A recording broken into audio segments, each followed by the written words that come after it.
Allô, c'est Israël Dupuis pour un tuto sur 10 outils de graphisme particulièrement utiles.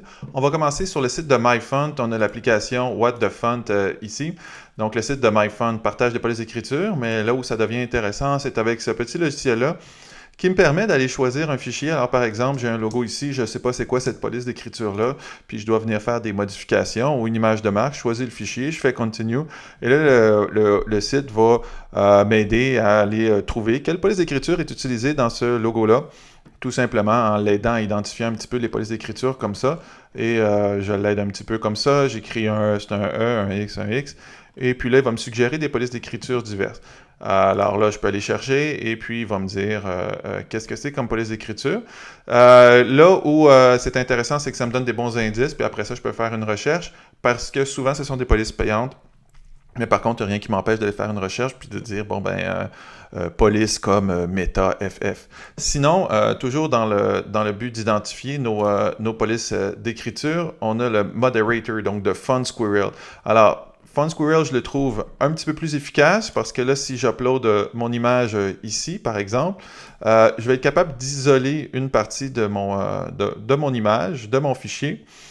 Et voyez-vous ici, là, par exemple, je vais être capable de dire, je veux juste ce mot-là, puis le restant, parce qu'évidemment, il y avait deux graisses dans cette chose, maturated, puis là, il va venir travailler un petit peu.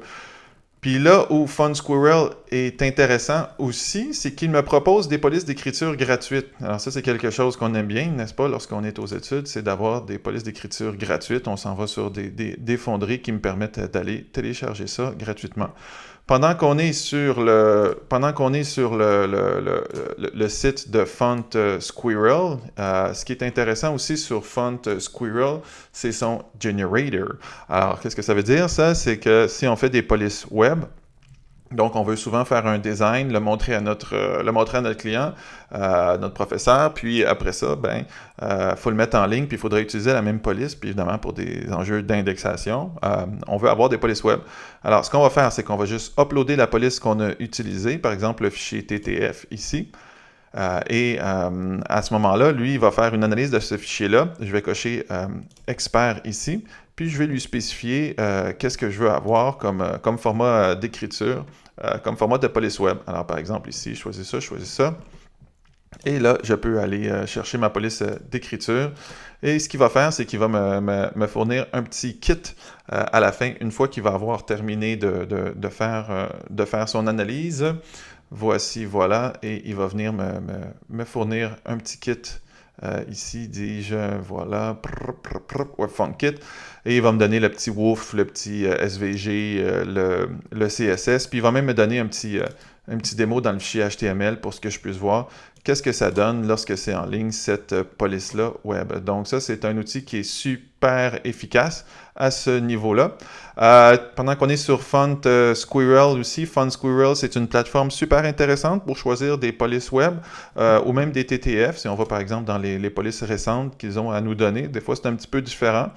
Puis on se retrouve à trouver des belles polices, puis c'est vraiment pas compliqué. Download TTF, puis là, boum, j'ai mon TTF qui est arrivé dans mon dossier de téléchargement. Je l'installe et je l'utilise. Toujours dans l'idée de venir chercher des polices d'écriture aussi comme outil.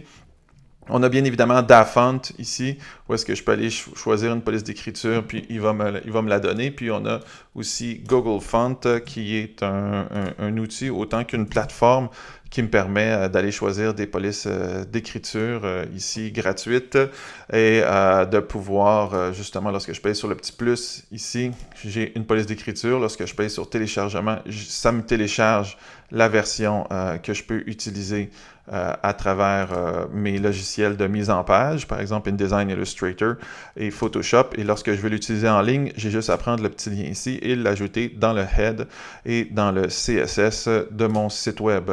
Donc ça, c'est quelque chose à retenir. Maintenant, une plateforme pour aller choisir les polices d'écriture en général. Donc, si on ne sait pas au début quoi choisir comme police d'écriture, des fois c'est difficile, puis on finit par tomber dans les mêmes patterns, puis à répéter les mêmes choses. Une plateforme qui est super intéressante, c'est Fontbook. Ça, c'est une application mobile qui se vend approximativement 5 $ ici, mais qui est tellement utile parce qu'avec cette police-là, on peut venir choisir là, par classe, qu'est-ce que j'ai dans cette police-là, par période, on peut dire, je veux trouver quelque chose de médiéval, je veux trouver quelque chose de récent, je veux trouver quelque chose de display, je peux trouver par designer aussi. Alors ça, c'est vraiment, vraiment super intéressant. Si vous êtes au Cégep Marie-Victorin, là, on a sur les iPads, on l'a d'installer cette application-là et vous pouvez l'utiliser. Donc ça, c'est vraiment un outil intéressant. Alors ça, c'était tout pour les polices d'écriture. Maintenant, pour aller choisir des couleurs, quelle couleur choisir lorsqu'on fait quelque chose, on va sur le Color, Adobe Color CC, qui était avant Cooler avec un K. Pour ça, je vous suggère de vous créer un petit compte Adobe. Hein. C'est facile, se créer un petit compte, c'est gratuit. Et après ça, on peut utiliser des fonctionnalités comme ça. Fait que tout simplement, vous entrez le code hexadécimal d'une couleur, la couleur sur laquelle vous voulez travailler, ou vous y allez librement comme ça. Et vous avez par la suite une belle palette qui est faite, donc avec des couleurs qui sont mathématiquement et raisonnablement harmonieuses les unes les autres. On clique sur Enregistrer. Et là, qu'est-ce que ça fait? Ça nous fait une petite bibliothèque ici dans notre compte Adobe. Puis lorsqu'on clique sur Télécharger le ASE ici, ça nous donne une version ASE de notre police. La version ASE, qu'est-ce que c'est un ASE?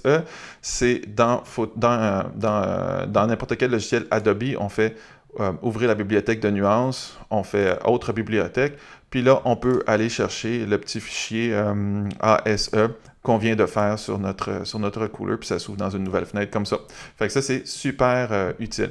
Aussi, si on n'a pas d'idée, vraiment zéro, même pas de la couleur initiale, on peut explorer tous les thèmes. Et là, à ce moment-là, on a des thèmes qui nous sont suggérés par les amis du monde. Par exemple, je veux des couleurs de party ou je veux des couleurs X, et là, il va me donner tout plein d'harmonies de couleurs parmi lesquelles je pourrais choisir. Puis encore une fois, télécharger le ASE.